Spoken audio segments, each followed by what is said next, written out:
Takže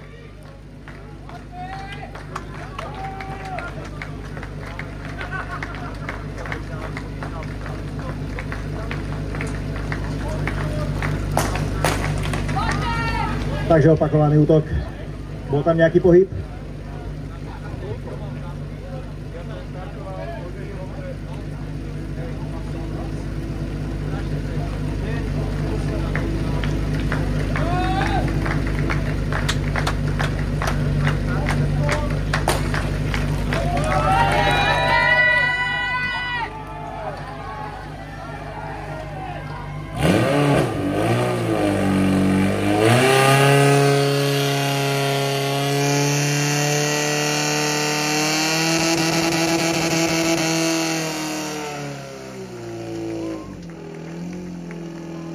Ako sa vravím, poslední budú prví a prví budú poslední. Takže posledné družstvo v kategórii na 35 rokov vyhráva dnešnú súťaž vo svojej kategórii 16,70, výsledný čas na ľavom prúde 16,28 na tom pravom.